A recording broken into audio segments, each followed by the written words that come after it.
नमस्कार, आदाब, जय हिंद दोस्तों। स्वागत है आप सभी का आज के मुख्य समाचार में। आगे बढ़ने से पहले हमारे चैनल को लाइक सब्सक्राइब जरूर कर ले और वीडियो को ज़्यादा से ज़्यादा शेयर करें।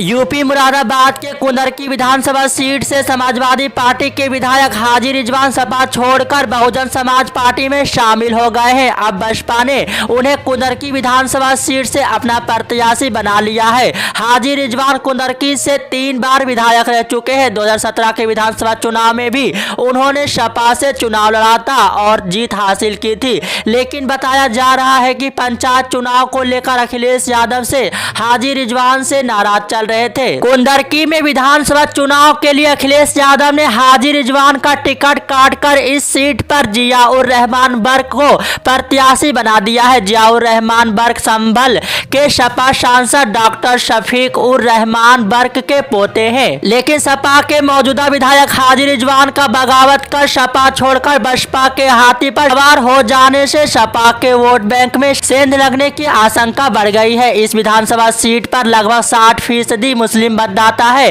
इसे सपा का गढ़ माना जाता है, लेकिन इस बार सपा, बसपा और बीजेपी के बीच इस सीट पर त्रिकोणीय मुकाबला होने की संभावना है। भारतीय जनता पार्टी ने गोवा विधानसभा चुनाव के लिए 6 और उम्मीदवारों के नामों की घोषणा कर दी है। इससे पहले पार्टी ने 34 उम्मीदवारों की घोषणा कर दी थी। इस तरह भाजपा ने गोवा के सभी 40 सीटों पर कैंडिडेट की घोषणा कर दी है। गोवा में 14 फरवरी को चुनाव है। बता दें कि नतीजे 10 मार्च को जारी की जाएगी। कांग्रेस के पूर्व नेता जोसेफ सिकेरा मंगलवार को गोवा के मुख्यमंत्री प्रमोद सावंत की मौजूदगी में भारतीय जनता पार्टी में शामिल हो गए हैं। जोसेफ के भाजपा में शामिल होने के बाद गोवा के सीएम प्रमोद सावंत ने कहा कि हमने कलंगुट में अपने पार्टी को फिर से मजबूत किया है और निश्चित रूप से हम गोवा में आगामी विधानसभा चुनाव जीत रहे हैं। कलंगुट के पूर्व सरपंच का पार्टी में आना हम सबके लिए एक मजबूत कदम है। हम इसका बहुत सम्मान करते हैं। राशन कार्ड रखने वाले ग्राहकों के लिए जरूरी खबर है। अगर आप भी राशन कार्ड धारक हैं तो आपको आज से यानी 26 जनवरी से बड़ा फायदा मिलेगा। केंद्र और राज्य सरकार की ओर से आम जनता, गरीबों और जरूरतमंदों को राशन कार्ड पर कई खास सुविधाएं दी जाती है। अब से राशन कार्ड रखने वाले लोगों को सस्ते पेट्रोल की सुविधा मिलेगा। आइए आपको बता दें कि किन किन लोगों को इस सुविधा का फायदा मिलेगी। बता दें कि देश के कई राज्यों में राशन कार्ड पर अलग अलग तरह की सुविधाएं दी जाती है। आज झारखंड सरकार ने राज्य में रहने वाले करीब 20 लाख लोगों को राशन कार्ड पर सस्ता पेट्रोल देने का ऐलान किया है। इस खास सुविधा की शुरुआत गणतंत्र दिवस के मौके पर की गई है। वहीं बता दें कि पेट्रोल सब्सिडी योजना के तहत हर एक सदस्य को प्रति माह 10 लीटर पेट्रोल पर 25 रुपये की सब्सिडी दी जाएगी। इस तरह हर महीने आपके खाते में 250 रुपये सीधे ट्रांसफर किए जाएंगे। बता दें कि पेट्रोल खरीदते समय आपको पंप पर पूरी राशि का पेमेंट करना होगा और महीने के आखिर में आपके खाते में 250 रुपये ट्रांसफर कर दी जाएगी। गोवा विधानसभा का चुनाव अब नजदीक आ चुका है। ऐसे में पार्टी लगातार उम्मीदवारों की घोषणा करने में जुटी हुई है। गोवा इलेक्शन इस बार काफी दिलचस्प नजर आ रहा है।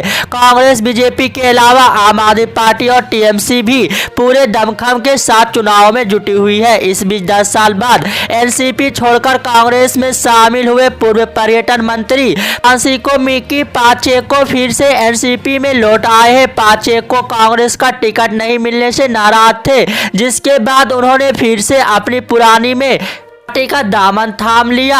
दरअसल कांग्रेस ने उनका बिना उलीम से टिकट काट दिया था, जिसके बाद पाचेको ने कहा था कि वह राकांपा की ओर से स्वयं सीट से चुनाव लड़ेंगे। इसी के साथ पाचेको ने गोवा को नष्ट करने और लोगों को गुमराह करने के लिए कांग्रेस को दोषी ठहराया।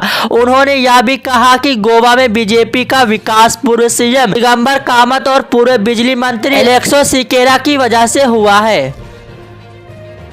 उत्तराखंड विधानसभा चुनाव को लेकर जहां प्रत्याशी और पार्टियां अपनी तैयारी में जुटी हुई है और डोर टू डोर कैंपेनिंग में लगी है, वहीं दलों में अदला बदली का खेल भी शुरू हो चुका है। थाली सीट पर कांग्रेस को झटका देते हुए बीजेपी यहां मनोवैज्ञानिक बढ़त हासिल करने में कामयाब रही है। दरअसल कांग्रेस को थराली में करारा झटका लगा है। थराली कांग्रेस के ब्लॉक अध्यक्ष देवी जोशी ने आज सुबह ही मुख्यमंत्री पुष्कर सिंह धामी से मुलाकात कर बीजेपी ज्वाइन कर ली है। हालांकि कांग्रेस छोड़ बीजेपी में शामिल हुई देवी जोशी के कांग्रेस छोड़ने और नाराजगी की कोई खास वजह सामने नहीं आई है। उधर थराली सीट पर कांग्रेस प्रत्याशी और कांग्रेस के कार्यकारी प्रदेश अध्यक्ष डॉक्टर जीत राम ने देवी जोशी के कांग्रेस छोड़ने पर अपनी बात रखी है। उन्होंने कहा कि वे किन परिस्थितियों में भाजपा में गए हैं ये तो वही जाने।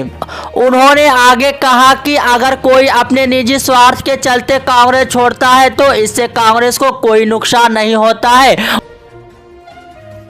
मध्य प्रदेश में अमेजोन के मालिक और अधिकारियों के खिलाफ एफआईआर दर्ज होगी। राष्ट्रीय ध्वज संहिता के उल्लंघन को लेकर यह एफआईआर दर्ज की जाएगी। सूबे के गृह मंत्री नरोत्तम मिश्रा ने भारतीय राष्ट्रीय ध्वज की छवि के साथ जूते सहित कई उत्पाद बेचने के आरोप में ई कॉमर्स कंपनी अमेजोन के मालिक और अधिकारियों के खिलाफ पुलिस को प्राथमिकी दर्ज करने का निर्देश दिया है।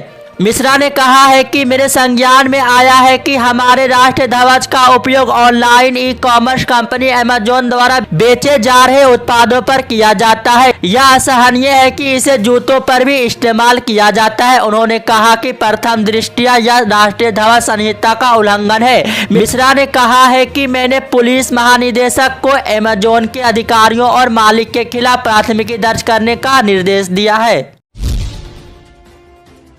पंजाब में अगले महीने विधानसभा चुनाव के लिए वोटिंग होनी है। सभी पार्टियां इसके लिए जोर आजमाइश कर रही है। इस बार राज्य में सत्ताधारी कांग्रेस और आम आदमी पार्टी के बीच कड़ी जंग देखने को मिल रही है। इसी बीच अभिनेता सोनू सूद ने पंजाब की राजनीति को लेकर बड़ा बयान दिया है। दरअसल पंजाब की मोगा सीट से सोनू सूद की बहन मालविका सूद कांग्रेस के टिकट से चुनाव लड़ रही है। सोनू सूद उनके लिए लगातार प्रचार कर रहे हैं। उन्होंने कांग्रेस पार्टी से राज्य में सीएम कैंडिडेट घोषित करने की मांग की है। उन्होंने यह भी बताया है कि कौन सा नेता सबसे बेहतर उम्मीदवार है। सोनू सूद ने कहा है कि कांग्रेस पार्टी को जल्द से जल्द पंजाब में पार्टी के सीएम चेहरे का ऐलान कर देना चाहिए। इससे लोगों को स्पष्टता मिलेगी और पार्टी को बड़ा फायदा होने की उम्मीद है। सोनू सूद ने कहा कि चरणजीत सिंह चन्नी इस वक्त सबसे बढ़िया विकल्प है और पार्टी को उन्हें सीएम कैंडिडेट बनाना चाहिए।